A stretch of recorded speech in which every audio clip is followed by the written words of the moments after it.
Hi, I'm Amy Baldwin. I'm here with Laurie Hazard. We are talking about summer topics, things you need to think about. This is directed at first year students or incoming freshmen, and it's about preparing for orientation. And orientation looks different on a lot of different campuses.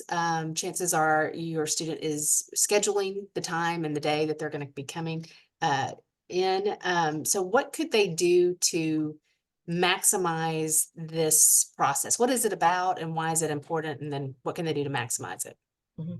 I think I want to plunge in where you said orientations look very different on different colleges and university campuses. So you may have a half day orientation, you may have a full day orientation. Some schools have an overnight experience. And for some students, that overnight experience can be their first taste of homesickness.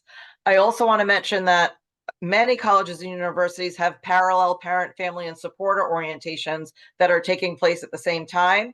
Some schools have just online orientations.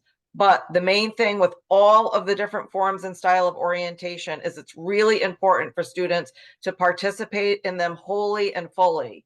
Because what they are doing is giving students, in many ways, more than a sneak preview to what they're experiencing in the fall. It really is socializing the student into the institution and starting to teach them about what college or university life is going to be like.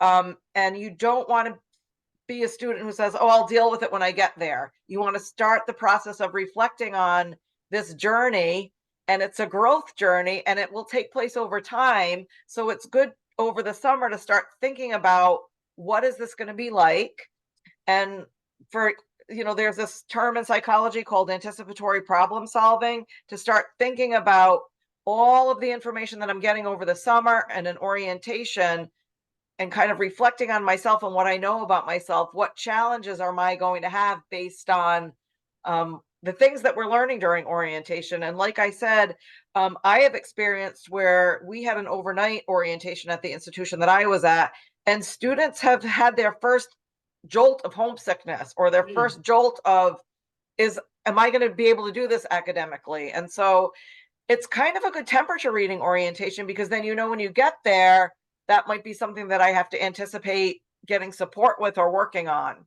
Yeah, it's also a great time to network. You're going to meet people during orientation that hopefully you'll see throughout your academic first year, if not beyond that. But also, there's a lot of really important information that is conveyed, and that is sometimes forgotten about in the hoopla of getting to stay the night or getting to view the campus again or getting to eat in the cafeteria. And it's that kind of what are classes are you going to take? Maybe organizations are there kind of encouraging you to join.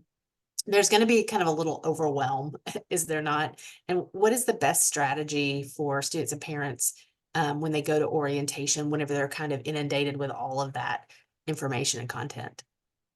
I think parents, families, supporters, students need to know that much of the information at orientation will be revisited again when they get there. So if they miss something, it's okay.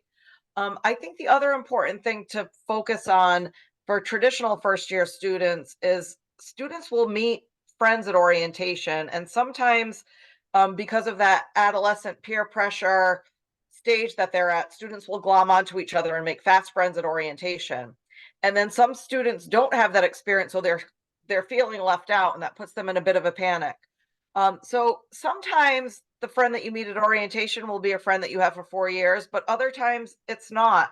And not to worry if you didn't get into a quick social network at orientation, because you will have plenty of opportunities to engage socially when you arrive to the campus. So don't push the panic button if, oh, my best friend from high school came home and told me that they met their roommate and they feel like they're soulmates and this is going to be a great experience.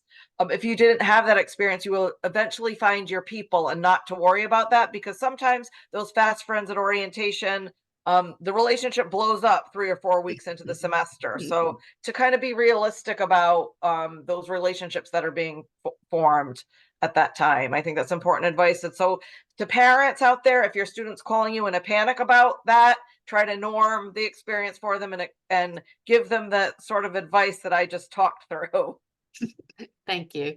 All good things. So go to orientation, enjoy it, but know that you get to reconnect with everybody and all the information when you get onto campus. So no pressure there.